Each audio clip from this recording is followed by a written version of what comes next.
Current, हर electric current जो भी आपके एक कंडक्टर से पास करता है वो कुछ हीटिंग इफेक्ट प्रोड्यूस करता है. And what could be the reason of this heating effect? What could be the reason? हाँ क्या बोल रहे हैं? हाँ नहीं, वो तो इफेक्ट हुआ ना, हीट हो रहा है. हमेशा जब भी कंडक्टर से इलेक्ट्रिसिटी पास होती है it will increase the temperature. Why? Crashing हो रहा है किसका? इलेक्ट्रॉन्स का. तो हाई स्पीड इलेक्ट्रॉन्स जा रहे हैं भाई साहब. तो ऐसा तो नहीं है कि एकदम फ्री फ्लो मिलेगा, कहीं ना कहीं कुछ ना कुछ तो टकराएगा ही. ठीक है, तो बहुत प्रोलॉन्ग्ड यूजेज में क्या होता है, चीज़ें गर्म हो जाती हैं. ठीक है, मतलब अगर आप देखोगे जैसे ये चल रहा है तो अगर मैं पीछे हाथ रखूंगा इसका, देखो दिस इज बिकम हॉट. ठीक है, सिमिलरली अगर घर में आपके टीवी चल रहा होगा बहुत देर से तो इट विल बिकम हॉट. ठीक है, ये एसी के इधर भी आप हाथ रखेंगे तो इट विल बिकम हॉट. ठीक है, वाई? बिकॉज ए प्रोलॉन्ग्ड वे में आपका इलेक्ट्रिसिटी कंडक्ट हो रहा है. तो यहाँ पे बहुत देर तक इलेक्ट्रिसिटी जा रही है. तो हर एक कंडक्टर से जब भी इलेक्ट्रिसिटी बहुत देर तक जाती है तो वो एक हीटिंग इफेक्ट प्रोड्यूस करता है. This produces a heating effect. The electrical work done by the cell is given by, work done कितना होता है भाई साहब? Potential difference into charge. ये हम देख चुके हैं भाई साहब, इलेक्ट्रोस्टैटिक्स के चैप्टर में हमने देखा है कि work done is equal to potential difference upon charge, या potential difference is equal to W upon Q होता है. ठीक है, ओके. सो W कितना हो जाएगा भाई साहब? Potential V into I T. Q क्या होता है? देखो I क्या होता है भाई साहब आपका? I is equal to Q by T. तो Q की वैल्यू क्या हो जाएगी? I into T. तो इस Q की वैल्यू क्या हो जाएगी? I into T. V की वैल्यू बाई ओम्स लॉ क्या होता है? I R. और भाई साहब यहाँ पे बाई R. ठीक है, और I इंटू टी. तो W की वैल्यू क्या हो गई भाई साहब? I square R T. I square R T. W की वैल्यू हो जाएगी भाई साहब आपकी I square R T. Are we clear to this one people? I is equal to V by R होता है. तो W की वैल्यू क्या हो जाएगा? V into V by R into T, है कि नहीं? देखो यहाँ पे V और यहाँ पे क्या है भाई साहब? Q. ठीक है, तो अलग अलग तरीके से लिख सकते हो भाई साहब. V स्क्वायर आर टी भी लिख सकते हैं आप. ठीक है, so this will be V square R T. ठीक है, V square T by R. This work done by the cell is converted into heat. क्या ये समझ में आ रहा है? I square R T. देखो भाई साहब सिंपल है, सिंपल. ठीक है, आपका यहाँ पे वर्क डन क्या होता है? Potential difference per unit charge. ठीक है, तो आपका वोल्टेज क्या हो जाएगा? W into Q. अभी हमको बाई ओम्स लॉ मालूम है V is equal to I R होता है भाई साहब. ठीक है, तो V is equal to I R होता है. तो अगर हम यहाँ पे V की वैल्यू तो भाई साहब यहाँ पे वर्क डन आपका क्या निकालना था भाई साहब? यहाँ पे पावर ना, work done is equal to V. अरे हाँ यार,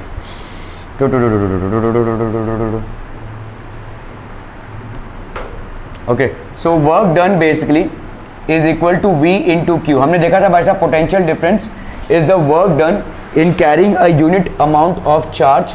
ठीक है, from infinity to a particular point. तो work done W will be equal to V into क्यू. ठीक है, work done W will be equal to V into Q. और V क्या होता है भाई साहब? आई आर होता है. ठीक है, तो आपका W यहाँ पे कितना हो जाएगा? V की जगह पे I into R into Q. I into R into Q. Clear है? समझ में आ रहा है ये भाई? आपने V की जगह पे क्या लिखा? आई आर, है ना? V की जगह पे आई आर लिखा और यहाँ पे क्या लिखा भाई साहब? की क्यू. ठीक है, क्लियर है? क्लियर है? क्लियर है? Okay. Work done will be equal to I into R into Q. Clear है? क्लियर है? क्लियर है भाई साहब? ओके. अभी हमको मालूम है करंट क्या होता है? Rate of flow of charge. तो इसका मतलब Q क्या हो जाएगा भाई साहब? I into T. तो आपको W is equal to I R into Q, that is I into T. I into I हो गया भाई साहब आपका I square R into T. ठीक है, ये हो गया आपका work done. I square R T is your work done. Clear है? क्लियर है? क्लियर है? अब इसको अलग अलग तरीकों से लिख सकते हैं भाई साहब. वर्क डन ये आपका एनर्जी प्रोड्यूस करेगा भाई साहब, इतना एनर्जी प्रोड्यूस होगा. ठीक है, सो आप अलग अलग तरीके से इसका समझ लो. आपको अगर भाई साहब इसको सिर्फ V में कन्वर्ट करना है, I को उड़ाना है, तो आप V is equal to I R लिख सकते हैं. I की वैल्यू क्या लिख सकते हैं भाई साहब? V बाई आर लिख सकते हैं. इस I की जगह पे लिख दीजिए क्या? इस I की जगह पे लिख दीजिए भाई साहब V बाई आर का भाई साहब square into R into T. So this will be V square by R square into R into T. So ये आपका कैंसिल हो गया. So this will be V square T by R. ठीक है, सो W की वैल्यू हो गई भाई साहब आपका V square T by R. ठीक है, क्लियर है? V square T by R. Clear है? क्लियर है? क्लियर है? क्लियर है भाई साहब आपका? ओके. और क्या कर सकते हैं भाई साहब? लेट्स से अगर मुझे R को हटाना है, तो V is equal to I R होता है, तो R की वैल्यू क्या होती है भाई साहब, V बाई आई, ठीक है। इसी फॉर्मूले में W is equal to I square into R के जगह पे लिख दीजिए भाई साहब क्या, V by I into T, ये कैंसिलम, तो ये हो गया आपका V आई और T, तो ये W हो गया आपका V I T. Clear clear clear clear clear, okay. तो अलग अलग तमाम तरीकों से आप इसको रिप्रेजेंट कर सकते हैं। इलेक्ट्रिक पावर क्या होता है, power is basically the rate of doing work, मतलब W बाई टी आपका हो जाएगा पावर, ठीक है। So electric power is the electric work done per unit time, electric work done per unit time, तो electric work done upon time taken, so this will be how much power will be equal to V I into T. Electric work done हमने क्या देखा, V into Q होता है भाई साहब, अभी देखा ना हमने, ठीक है। वर्क डन क्या होता है, V इंटू क्यू, मतलब भाई साहब V इंटू आपका I क्या होता है, Q बाई टी, तो आपका Q कितना हो जाएगा, I इंटू टी, तो V into I into T, ठीक है। V into I into T upon T, तो V आई हो गया ये, ठीक है। P is equal to I square R T by T, तो यहाँ पे आपका हो गया आई स्क्वायर आर, और P is equal to V square T by R T, so this will be V square by R. SI unit of power is joule per second और watt, ठीक है। ये हो जाएगा भाई साहब आपका SI unit of power. Electrical energy is the work done by an electric current in a given time. Electrical energy हो जाएगा क्या भाई साहब, electrical power into time taken, electrical power into time, तो work done is equal to power into time, delta V is equal to power हो गया आपका V I into delta T, ठीक है। Power, the energy dissipated per unit time is the power dissipated, तो delta W by delta T, मतलब ये हो गया भाई साहब आपका V आई, ठीक है। क्लियर है, समझ में आ रहा है, delta W by delta T, मतलब ये हो गया आपका V आई, पावर की वैल्यू हो जाएगी भाई साहब V आई, ठीक है। तो आप पावर को क्या लिख सकते हैं, आई स्क्वायर बाई आर या V स्क्वायर बाई आर, भाई साहब, ओ भाई साहब देखो, पावर क्या होगा, वर्क डन अपॉन टाइम, है ना, वर्क डन अपॉन टाइम। हमने देखा भाई साहब वर्क V क्या होता है, V by W by Q, ठीक है। तो W क्या हो जाएगा, V Q, ठीक है। तो ये हो गया आपका V Q बाई T, है ना, V Q बाई T, मतलब क्या हो जाएगा बोलो, ये V और ये Q बाई T क्या होता है, करंट, तो ये हो गया V आई, तो पावर की वैल्यू क्या हो गई भाई साहब, V आई। अब इसको आप तमाम तरीके से लिख सकते हैं, ठीक है, तमाम तरीके से लिख सकते हैं। आपको भाई साहब V नहीं चाहिए अगर, तो ओम्स लॉ उठा लो, V is equal to I R होता है, तो इस V के जगह पे लिख दो भाई साहब I इंटू आर इंटू आई, तो कितना आ जाएगा बोलो, आई स्क्वायर आर, तो V की वैल्यू कितनी हो गई, आई स्क्वायर आर, ठीक है। क्लियर है, ओके। अगर आपको भाई साहब यहाँ पे I नहीं चाहिए, तो ये क्या हो जाएगा, V बाई आर, तो ये कितना हो जाएगा, P is equal to V, that is V into V by R, so that will be कितना, V square by R, power will be V square by R. Clear है, clear है, clear है। Power transmission, so electric power is transmitted from power stations to homes and factories which may be hundreds of miles away via transmission cables. तो electric power बहुत दूर तक जाता है bye transmission cables. One obviously wants to reduce the power loss in the transmission cables connecting the power stations to homes and factories.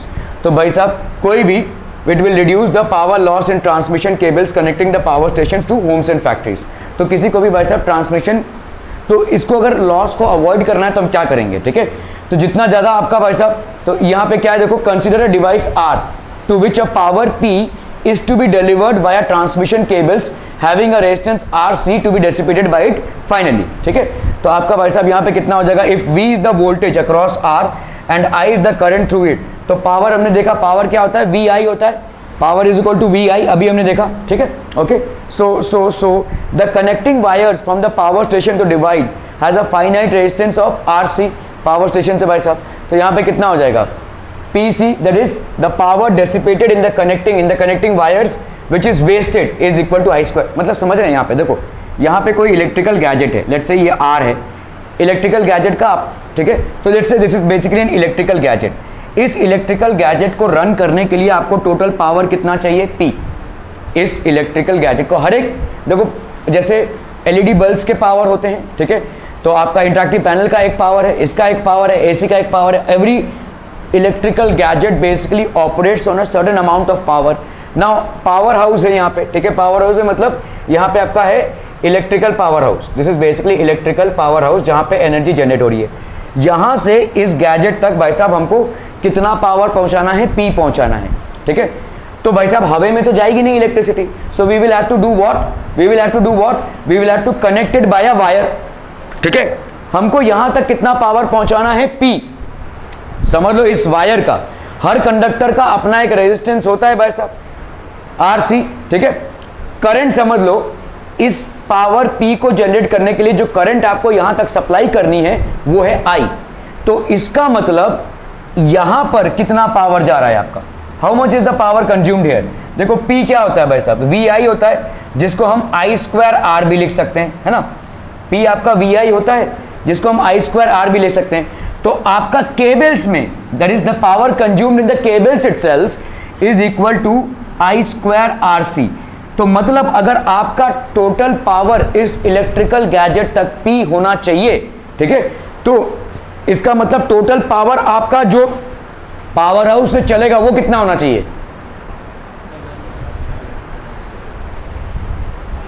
तुम लोग शायद समझ नहीं हो, ध्यान दो। इलेक्ट्रिकल गैजेट है, इलेक्ट्रिकल गैजेट को चलने के लिए पावर P चाहिए, पावर P चाहिए। ठीक है, this electrical gadget for it to operate smoothly would require a power of P। Now obviously this power has to come from power house. You are not generate, हम तो घर में electricity generate नहीं कर रहे हैं, तो पावर हाउस से इलेक्ट्रिसिटी आ रहा है। पावर हाउस से जो इलेक्ट्रिसिटी आ रहा है वो हवा से तो आएगा नहीं, that will be following through a cable, वो केबल से आएगा। जब केबल से या कंडक्टर से कोई भी करंट आता है, will it face resistance, yes it will. ठीक है, तो क्या वहां पे पावर लॉस होगा, होगा भाई साहब। ठीक है, कितना पावर लॉस होगा, कितना पावर लॉस होगा, अभी हमने देखा पावर का फॉर्मूला क्या होता है, VI। ठीक है, तो अगर हम इसको दूसरी तरीके से लिखते हैं तो I²R भी लिख सकते हैं। तो मेरे इस कंडक्टर में मेरा कितना पावर लॉस हो रहा है भाई साहब, I जो करंट जा रहा है इंटू RC, है ना भाई साहब, इतना पावर मेरा लॉस हो रहा है। मतलब मुझे यहां तक जो पावर चाहिए वो P + PC, ये वाला जो लॉस हो रहा है, तुम्हारे पावर हाउस से इतना पावर जाना चाहिए, तभी जाकर इस तक P पहुंचेगा। क्या ये मामला समझ में आ रहा है। सो पावर हाउस से जो पावर जाना चाहिए वो P + PC जाना चाहिए। क्या ये समझ में आ रहा है, ताकि भाई साहब PC पावर आपका वैसे भी वेस्ट होएगा किसमें, इस केबल में, और यहां तक जो पावर पहुंचेगा वो होगा P। Are we clear on this one people. ठीक है, अदरवाइज अगर आप यहां पे P पावर से चलेंगे, आपको इस इलेक्ट्रिकल गैजेट को P पावर चाहिए और आपके पावर हाउस से भी आप P पावर सप्लाई करें, तो क्या होगा, what will happen, this electrical gadget will be, उसका जो पावर मिलेगा वो कम होगा, वो नहीं चल पाएगा। क्लियर है, समझ में आ रहा है ये। So this is what happens. इसीलिए देखो ना, जितने भी ट्रांसफॉर्मर्स हैं आपके यहाँ पे 10,000 वोल्ट, 15,000 वोल्ट, भाई साहब इतने वोल्ट की आपके घरों को जरूरत है क्या, नहीं ना, लेकिन इतने सारे कनेक्शंस हैं, इतने सारे इलेक्ट्रिकल कनेक्शंस हैं, तो ऑन एन एवरेज भाई साहब बहुत कंजम्पशन है। ठीक है, बहुत ज़्यादा कंजम्पशन है। ओके, तो आप देखो भाई साहब इसको क्या लिख सकते हैं, V2 to reduce PC these wires. तो इसका मतलब ले देकर हमारा एक कंटिन्यूस लॉस हो रहा है, there is a continuous loss, right? The power dissipated in the connecting link in the connecting wire which is wasted. ठीक है, okay, to reduce PC these wires carry current at enormous values of V and this is the reason for the high voltage danger signs on transmission lines। आपने देखा रहेगा transformer में वो एक मुंडी बनी रहती है, 10,000 वोल्ट ऐसे लिखा रहता है ना। सो ये हाई एनर्जी रहती है भाई साहब, इसमें उसके पास से भी नहीं जाना चाहिए क्योंकि मैग्नेटिज्म रहता है उसमें। ठीक है, to reduce PC, that is power wastage through cables, these wires carry current at enormous values of V and this is the reason for high voltage danger signs on transmission lines, a common sight as we move away from populated areas। ठीक है, using electricity at such voltages is no safe and hence a device called transformer lowers to a suitable voltage for use। तो transformers होते हैं जो आपके suitable voltage पे transform करते हैं। भाई साहब आपके घर में अगर 10,000 वोल्टेज आ गया अचानक से, सब उड़ जाएगा। ठीक है, हम भी बचेंगे कि नहीं पता नहीं। ठीक है, तो इतना वोल्टेज नहीं झेल सकते भाई साहब हम। ठीक है, 220 वोल्टेज ही झेल सकते हैं। तो इसका मतलब बहुत हाई ट्रैफिक है, बहुत हाई ट्रैफिक को आपको लो ट्रैफिक में कन्वर्ट करना है। समझ में आ रहा है ये। तो इसको आप कैसे कन्वर्ट करोगे, जैसे समझ लो एक बहुत बड़ा रोड है, इस बहुत बड़े रोड की ट्रैफिक को आप अचानक भयानक में आपको इसमें कन्वर्ट करना है। So there are many lens that you will generate, और ये अंजाम देता है ट्रांसफॉर्मर। ठीक है, this is what a transformer does. ये जो आपको दिख रहा है this is also a transformer. ठीक है, this is also a transformer, क्योंकि अगर कभी मतलब बहुत ज़ोर का वोल्टेज आ गया तो ये डैमेज हो सकता है, ठीक है। आपके देखो जितने भी पीसी के कनेक्शंस, लैपटॉप की बात नहीं कर रहा हूँ मैं लैपटॉप की बात नहीं कर रहा हूँ, क्योंकि लैपटॉप में आपका बैटरी से चार्जिंग होता है, ठीक है, और जब आपने चार्ज किया तब किया, बाकी आप खोल देते हैं, तो उसमें अडेप्टर ऑलरेडी होता है। लेकिन अगर आप पर्सनल कंप्यूटर्स की बात कर रहे हैं तो उसमें देखो यूपीएस लगाना ज़रूरी होता है, क्योंकि पावर कभी भी ज़ोर से आ गया तो गया, फिर उड़ जाएगा वो, ठीक है, पूरा उड़ जाएगा, ठीक है। सो इसीलिए ये क्या करता है, हाई वोल्टेज को लो वोल्टेज में ट्रांसफॉर्म करता है। It is very necessary for जैसे पर्सनल कंप्यूटर हो गया, कहीं कहीं पे आप देखो ये क्या कहते हैं स्टेबिलाइजर्स लगाते हैं, यू बेसिकली यूज स्टेबिलाइजर्स। आज की तारीख में तो बहुत कम हो गया है, क्योंकि बहुत सारे गैजेट्स में आज की तारीख में इनबिल्ट रहता है। फ्रिज में जैसे इनबिल्ट स्टेबिलाइजर होता है, टीवीज़ में भी इनबिल्ट स्टेबिलाइजर आ गया है। मुंबई जैसे एरिया में आपको वोल्टेज का बहुत ज़्यादा फ्लक्चुएशन नहीं मिलेगा, लेकिन गांव खेड़ों में बहुत ज़्यादा होता है, ठीक है। तो वहाँ पे वोल्टेज का फ्लक्चुएशन बहुत ज़्यादा होता है, इसीलिए या तो इनबिल्ट स्टेबिलाइजर लीजिए या तो आप एक्सटर्नल स्टेबिलाइजर खरीदिए, ठीक है। एक स्टेबिलाइजर का शायद 3000 रुपये कॉस्ट है, मैं आपके दुकान से लिया हूँ, ठीक है। सो इट्स अप्रॉक्सीमेटली 3000, ठीक है। तो वो करना ही पड़ेगा वरना आपका इलेक्ट्रिकल गैजेट जाएगा, ठीक है। So using electricity at such voltages is no safe, and hence a device called transformer lowers it to a suitable voltage for use, ठीक है। So the SI unit for electrical power क्या हो जाएगा भाई साहब, पावर हमेशा क्या होगा, joules per second, rate of doing work, तो ये क्या हो जाएगा वॉट्स, ठीक है, joule per second is what's, ठीक है। सो दिस विल बी, तो ये भी हो जाएगा, ये भी हो जाएगा, हम इसको वॉट्स बोलते हैं, ठीक है। Both 2 and 3 would be correct, ठीक है। Okay, principle of potentiometer individual cell method, ठीक है। Consider a wire A B, ठीक है, ये भाई साहब आपका वायर ए बी है, ठीक है। Let R be the resistance of the wire and L be the length of this wire, समझ में आ रहा है, इसका लेंथ एल है और इसका रेजिस्टेंस भाई साहब। Let us connect a cell of EMF E to this wire with a key, ठीक है। की मतलब आपका स्विच जो होता है, आप ऑन कर सकते हैं। तो ये आपका भाई साहब एक रेजिस्टेंस ही हो गया, इसका रेजिस्टेंस आपको दिया हुआ है कितना है, आर है, इसका लेंथ आपको दिया हुआ है एल है। आपने इसको एक ईएमएफ ई से कनेक्ट किया है, एक ऐसे सेल से कनेक्ट किया है जिसका ईएमएफ आपको ई दिया हुआ है, और ये आपका एक स्विच है, ठीक है। This is basically a switch. So let I be the current flowing through this circuit, इस सर्किट से कितना फ्लो हो रहा है भाई साहब, आई करंट फ्लो हो रहा है। Let sigma be the resistance per unit length of the wire. अभी ये क्या होता है भाई साहब, ठीक है, देखो रेजिस्टेंस किन चीज़ों पे डिपेंड करता है, रेजिस्टेंस आपका भाई साहब किन चीज़ों पे डिपेंड करता है, रेजिस्टिविटी, लेंथ और एरिया ऑफ क्रॉस सेक्शन। इस पूरे वायर का area of cross section same ही रहेगा, क्लियर है, ठीक है। इस पूरे वायर का लेंथ आपको कितना दिया हुआ है, एल। अभी आप इसको समझो कि इलेक्ट्रिक करंट यहाँ से एंटर कर रहा है और अक्रॉस एल क्रॉस करते हुए बी तक पहुँच रहा है, ठीक है। मुझे बताओ जैसे जैसे इलेक्ट्रिक करंट इसमें से जाता जाएगा लेंथ बढ़ता जाएगा, अगर लेंथ बढ़ता जाएगा तो रेजिस्टेंस बढ़ता जाएगा, area of cross section same है, लेंथ बढ़ता जाएगा तो रेजिस्टेंस बढ़ता जाएगा कि नहीं, ठीक है। तो इसका मतलब हम एक यहाँ पे क्या निकालते हैं, ये resistance is equal to resistivity L by A, इसको अगर मैंने इधर ले लिया that is R by length, तो मुझे क्या मिल जाएगा, रेजिस्टिविटी पर यूनिट एरिया, और इसी को हम क्या बोलते हैं, रेजिस्टेंस पर यूनिट लेंथ। समझ में आ रहा है, resistance is equal to resistivity into length of the wire upon area of cross section. इस एल को तुमने इसमें डिनोमिनेटर में ले लिया तो रेजिस्टेंस पर यूनिट लेंथ हो गया, this will be resistivity per unit area. Resistance per unit length is known as sigma, let sigma be the resistance per unit length of this wire, तो sigma will be equal to R upon L. Clear है, clear है, clear है भाई साहब, are we clear on this one, ठीक है, clear sigma, okay. तो ये हो गया भाई साहब आपका R is equal to sigma into L, R is equal to sigma into L. Consider a point P on the wire, ठीक है, point P on the wire, let L be the distance of the point P from point A. L भाई साहब ये distance है from point A, this point P from point A, ठीक है, ये हो गया आपका एल, ठीक है।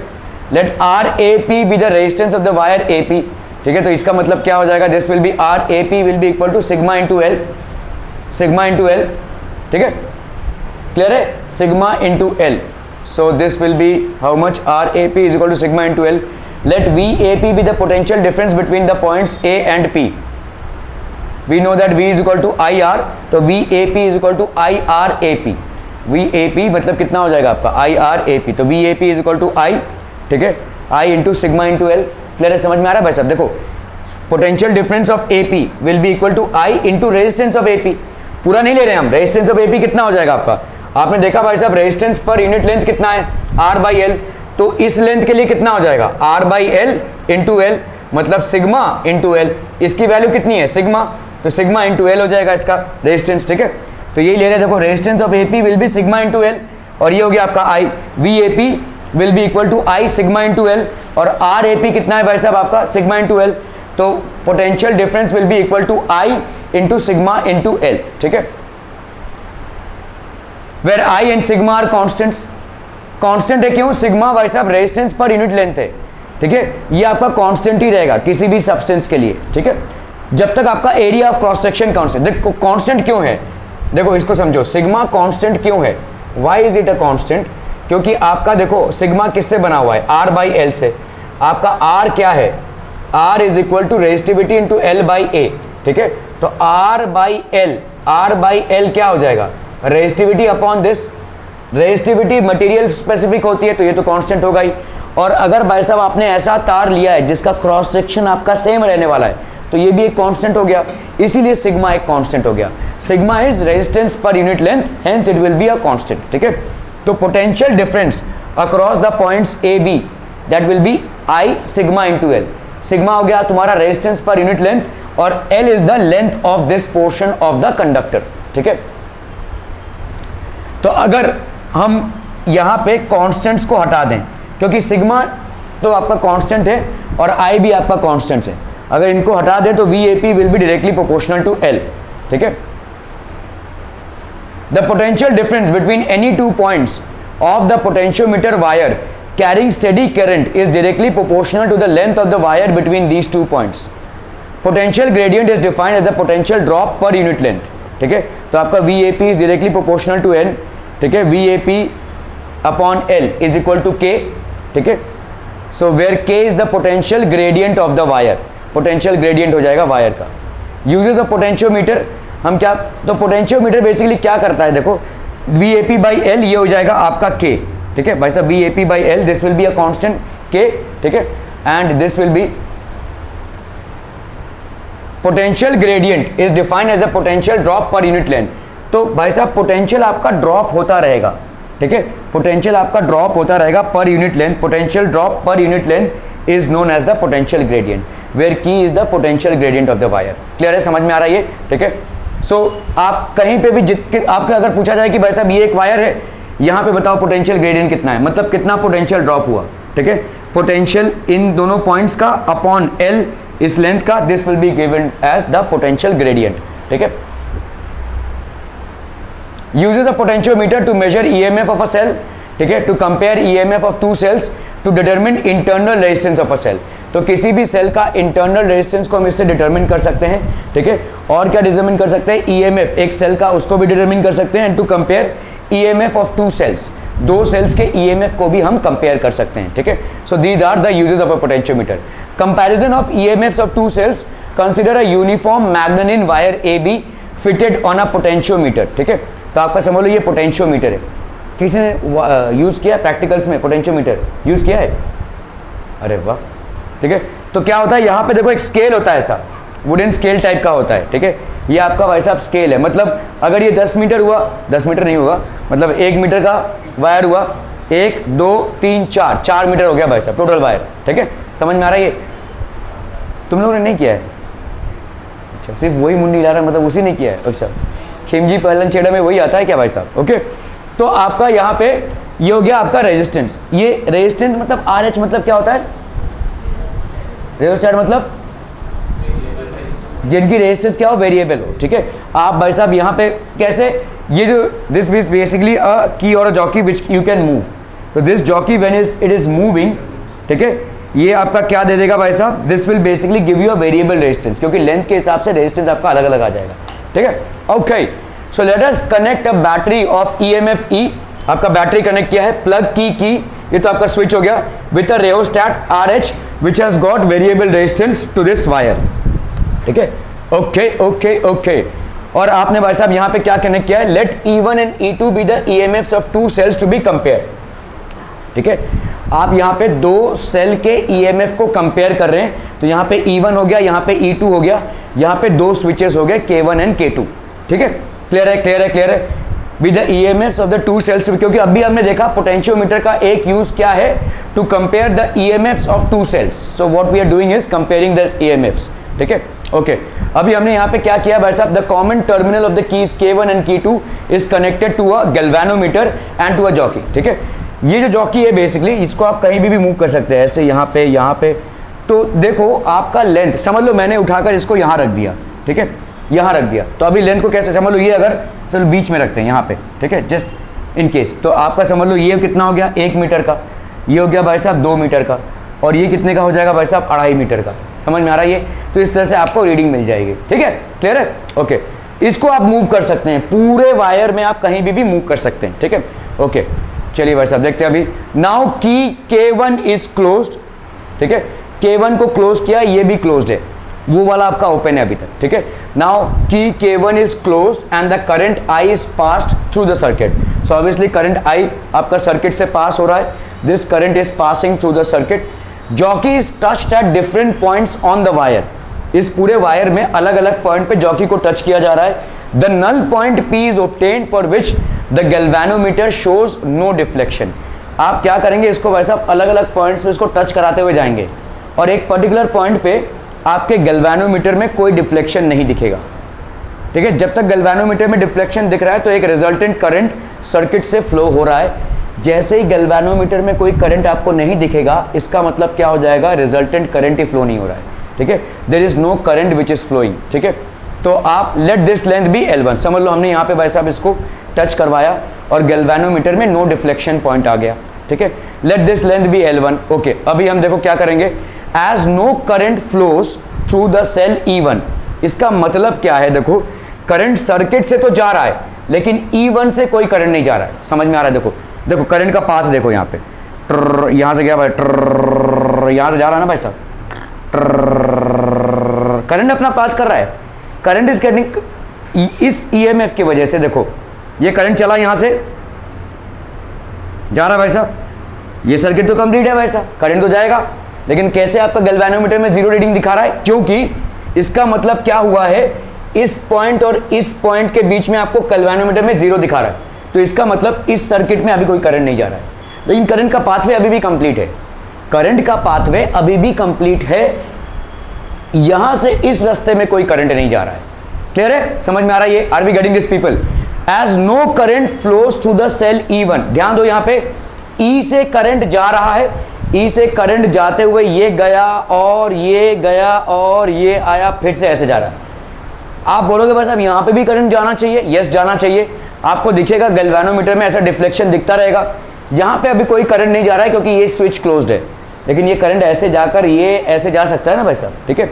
तो एक पर्टिकुलर पॉइंट पे आपको क्या मिल जाएगा, there will be no deflection in this galvanometer which confirms that there is no current which is flowing through this cell, ठीक है। इस सेल से कोई करंट फ्लो नहीं हो रहा है। कौन से सेल से भाई साहब? इस वाले सेल से। बाकी E अभी भी करंट जनरेट कर रहा है, E is still generating current, ठीक है। So as no current flows through the cell E1 at this point, the potential difference across AP is the EMF of the cell. तो AP पे जो आपको potential difference मिल रहा है, that will be basically the EMF of the cell. Clear है? Clear है? Clear है? Okay. So E1 की वैल्यू क्या हो गई भाई साहब? E1 की वैल्यू हो गई VAP, ठीक है, VA, और ये भाई साहब हो गया आपका P। VAP मतलब कितना हो जाएगा बोलो? VAP मतलब हो गया आपका KL1, ठीक है, KL1 मतलब ये हो गया आपका कांस्टेंट और ये हो गया आपका लेंथ, ठीक है, KL1 हो गया भाई साहब, ठीक है। जितना भी लेंथ आया भाई साहब यहाँ पे पूरा लेंथ, ठीक है। So this will be length KL1। तो V is equal to KL हमने अभी प्रूव किया था भाई साहब, ठीक है, V is equal to K1। Okay, as no current flows through the cell E1 at this point the potential difference across AP is the EMF of cell E1। क्या ये समझ में आ रहा है? पोटेंशियल डिफरेंस अक्रॉस AP, देखो भाई साहब ये AP, ठीक है, the potential difference across AP, the potential difference across AP is the EMF of the cell, है ना भाई साहब। आप थोड़ा सा रिकॉल कीजिए EMF क्या होता है। EMF is what? जब सेल आपने कनेक्ट किया है लेकिन सर्किट में कोई करंट नहीं फ्लो हो रहा है तो उसको हम बोलते हैं ईएमएफ ऑफ द सेल। बाजार से जब आप सेल लेकर आए हो, आपने कोई कनेक्शन नहीं किया है, जो लिखा हुआ है उसमें उसी को हम ईएमएफ बोलते हैं। मतलब एक सेल है, उसके तार हमने जोड़ के रखे लेकिन उसको कनेक्ट नहीं किया है तो वो ईएमएफ हो गया। यही सेम चीज़ हो रही है यहाँ पे, देखो ठीक है। तुम बोल रहे हो कि भाई साहब यहाँ से कोई करंट फ्लो नहीं कर रहा है, तो इसका मतलब इस पॉइंट ए और इस पॉइंट पी पे जो पोटेंशियल डिफरेंस है that will be a measure of the EMF of this cell, that is E1। E1 से कोई करंट फ्लो नहीं कर रहा है, ठीक है। इसका मतलब that will be a measure of this point. क्यों ऐसा होगा बोलो? करंट क्यों नहीं फ्लो हो रहा है? करंट किस कंडीशन पे फ्लो नहीं होगा? At what condition will current not flow? हाँ नहीं हाँ, ओपन सर्किट क्या ये है? Open circuit, yes it is correct कि अगर ओपन सर्किट होगा तो करंट नहीं फ्लो करेगा, लेकिन ये ओपन सर्किट नहीं है भाई साहब। आप देखो यहाँ पे ये वाला पाथ में तो करंट फ्लो हो ही रहा है, और ये वाले में देखो भाई साहब ये गया, ये तो क्लोज है ना भाई साहब, ये तो क्लोज सर्किट है। Why is it not flowing? Current कौन से कंडीशन में नहीं फ्लो होगा? चलो ये कॉम्प्लिकेटेड स्ट्रक्चर छोड़ो, मैं आपसे यहाँ पे पूछ रहा हूँ। मैंने एक बैटरी कनेक्ट किया है भाई साहब, यहाँ पे एक स्विच है, मैं बोल रहा हूँ इसमें करंट नहीं फ्लो हो रहा है, स्विच देने के बाद भी। हाँ हाँ, पोटेंशियल डिफरेंस कि बैटरी के में, बैटरी में मतलब अभी जो यहाँ पे पोटेंशियल का डिफरेंस था अभी ये सेम हो जाएगा, right? That is what is. देखो जब मैं बोल रहा हूँ ना कि 10 वोल्ट का पोटेंशियल डिफरेंस है, मतलब इसमें और इसमें जो पोटेंशियल का डिफरेंस है वो है 10 वोल्ट का। ये बैटरी के लाइफ के साथ साथ कम होती जाती है। एक दिन ऐसा आएगा जब इसके और इसके बीच में 0 वोल्ट का डिफरेंस हो जाएगा, मतलब समझ लो ये भी अगर 10 वोल्ट में, ये भी 10 वोल्ट में, तो 0 वोल्ट का डिफरेंस हो जाएगा। तब भाई साहब आप कनेक्ट करने के बाद भी मतलब करंट नहीं जाएगा, ठीक है। तो इसका मतलब, इसको सोचो, ठीक है, इसका मतलब क्या हो गया? ये A और P तक, मतलब इसका और इसका पोटेंशियल क्या हो गया? बराबर हो गया कि नहीं? तभी तो ऐसा होगा कि इस सेल में से करंट नहीं जा रहा है, तभी तो ऐसा होगा ना भाई साहब। जब तक 2 पॉइंट्स के बीच में आपने पोटेंशियल डिफरेंस क्रिएट करके रखा है तब तक उन 2 पॉइंट्स के बीच में से करंट जाएगा। The moment the potential becomes equal there will be no current. Let's like this, ये भाई साहब लुढ़क रहा है, क्यों? क्योंकि इसके पोटेंशियल एनर्जी और इसके पोटेंशियल एनर्जी में डिफरेंस है। यहाँ पे भाई साहब कोई इफेक्ट नहीं, क्योंकि इसका जो पोटेंशियल एनर्जी वही इसका भी पोटेंशियल एनर्जी, ठीक है। तो वो वैसे का वैसा ही रहेगा। करंट में भी यही सेम सिद्धांत लगता है भाई साहब, ठीक है। करंट भी तब तक फ्लो करेगा जब तक भाई साहब पोटेंशियल में डिफरेंस है। अगर पोटेंशियल में कोई डिफरेंस नहीं है तो करंट भी आपका फ्लो नहीं करेगा, ठीक है। सो E1 की वैल्यू क्या हो गई भाई साहब? VAP। क्या ये मामला समझ में आ रहा है? जितना इसका EMF उतना ही इसका वोल्टेज, तभी तो ऐसा होगा, ठीक है। E1 is equal to VAP, that is KL1, ठीक है, K इंटू L1, ठीक है। As no current flows to the cell E1 at this point the potential difference across AP is the same as the EMF of the cell. Potential difference across point AP is the same as the EMF of this cell which is E1, ठीक है। E1 is equal to KL1 हो गया भाई साहब यहाँ पे, ठीक है, okay. So now K2 is closed, K2 is closed and current I is passed through this circuit, ठीक है। तो आपने K2 को भाई साहब बंद कर दिया, ठीक है, इसको बंद किया अभी, ठीक है, and current I is passed, इसको बंद किया, ठीक है, ओके। तो अभी हम इसको अभी और किसी जगह पे ये एडजस्ट होगा, it will not be adjusted on that point, ठीक है। So now jockey is touched at different points on the wire and the null point मतलब गैल्वेनोमीटर में जब जीरो डिफ्लेक्शन दिखाए। नल पॉइंट मतलब क्या हो जाएगा? गैल्वेनोमीटर में जब आपका भाई साहब जीरो डिफ्लेक्शन दिखाए। Jockey is touched at different points on the wire and the null point P dash is obtained for a while for which galvanometer shows no deflection, ठीक है। तो आपने भाई साहब देखा let this length, तो अभी आपका क्या हो जाएगा? इसके EMF के बराबर होगा, किसके? E2 के, ठीक है। So let this length be L2, ठीक है, let this length भी समझ लो आपका भाई साहब L2 हो गया ये, ठीक है, okay. So as no current flows through the cell E2 at this point the potential difference across AP dash is the EMF of the cell, ठीक है। और potential difference क्या हो जाएगा? KAP dash, KAP dash, that is K into L2 potential difference, ठीक है। So that will be AP dash, ठीक है। So E2 की वैल्यू क्या हो जाएगी? VAP, that is KL2, ठीक है। ये हो गया आपका भाई साहब V इज इक्वल टू के एल पोटेंशियल ग्रेडियंट के हिसाब से, ठीक है। ओके, तो E2 की वैल्यू क्या हो गई भाई साहब KL2, E1 की वैल्यू हो गई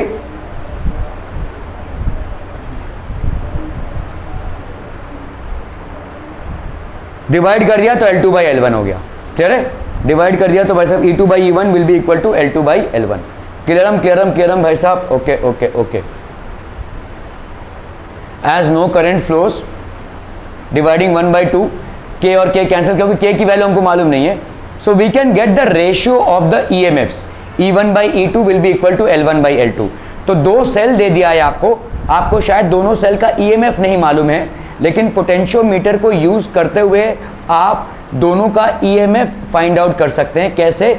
E1 by E2 will be equal to L1 by L2। Now what is this L1? L1 is when you have kept, आपने समझ लो आपने K2 को बंद करके रखा है, EMF E1 से जा रहा है, ठीक है। तो L1 जिस लेंथ पे आपके पोटेंशियोमीटर, जिस लेंथ पे आपका गैल्वेनोमीटर जीरो डिफ्लेक्शन शो कर रहा हो, दैट विल बी L1, ठीक है। दूसरे में आप क्या कर रहे हैं भाई साहब, K2 को बंद कर, जो दूसरा वाला स्विच है उसको बंद कर रहे हैं, ऊपर वाले स्विच को खाली रख रहे हैं, तो आपका E2 L1 बाई। तो this is how you are using a potentiometer to compare what the EMFs, ठीक है। क्लियर है भाई साहब, बहुत बढ़िया, ठीक है। Okay, the sensitivity of a potentiometer decreasing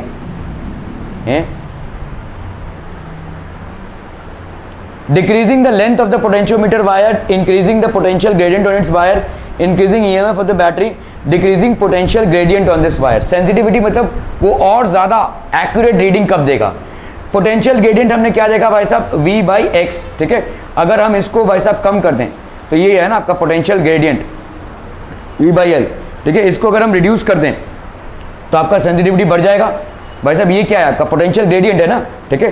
तो पोटेंशियल ग्रेडियंट को अगर हम डिक्रीज कर दें, मतलब आपका higher potential for a smaller length show करे, पोटेंशियल ग्रेडियंट आपका डिक्रीज कर दे अगर हम, ठीक है। क्लियर है, okay.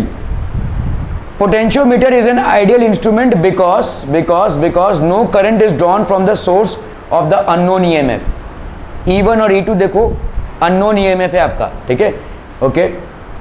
Current is drawn from the source of the unknown EMF, क्या ये हो रहा है? नहीं, दिस इज नॉट हैपनिंग, ठीक है। It is given deflection even at null point, it has variable potential gradient. किस वजह से भाई साहब ये आइडियल पोटेंशियल होगा? No current is drawn from the unknown EMF। आपने ये जो नल पॉइंट क्रिएट किया है, इसका मतलब ही ये है कि E1 या E2 सेल से कोई करंट नहीं आ रहा है।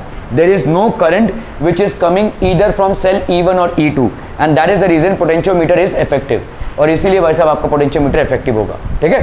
क्लियर है, क्लियर भाई साहब। If the value of potential gradient और potentiometer wire is decreased then the new null point will be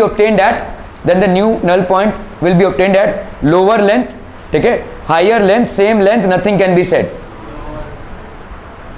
आपने क्या किया है, value of potential gradient is decreased, value of potential gradient decrease किया है, मतलब भाई साहब इसका क्या हो जाएगा, हायर लेंथ पे होगा ना। देखो आपने V बाई L, ये आपका पोटेंशियल ग्रेडियंट है, this is called the potential gradient. इसको आपने डिक्रीज किया है, मतलब आपने क्या किया है भाई साहब, लेंथ को इंक्रीज किया है, तो इसका मतलब क्या हो गया है, वही देखो समझ लो, इतने लेंथ पे मुझे अभी V मिल रहा था, अभी आपको इतने लेंथ पे V मिल रहा है। मामला समझ में आ रहा है? इतने लेंथ पे ही सेम V मिल रहा है, पहले आपको इतने लेंथ पे V मिल रहा था, अभी आपको इतने लेंथ पे V मिल रहा है। सो आपने क्या किया भाई साहब, पोटेंशियल ग्रेडियंट वायर का तभी डिक्रीज होगा जब डिनोमिनेटर बढ़ रहा है ना, ठीक है। Then the new null point, तो न्यू नल पॉइंट आपका भाई साहब हायर लेंथ पे मिलेगा। Are we clear on this one? New null point आपका भाई साहब हायर लेंथ पे मिलेगा, कोई भी चीज आपको हायर लेंथ पे मिलेगी, you will get it at a higher length, ठीक है। क्लियर है, ओके।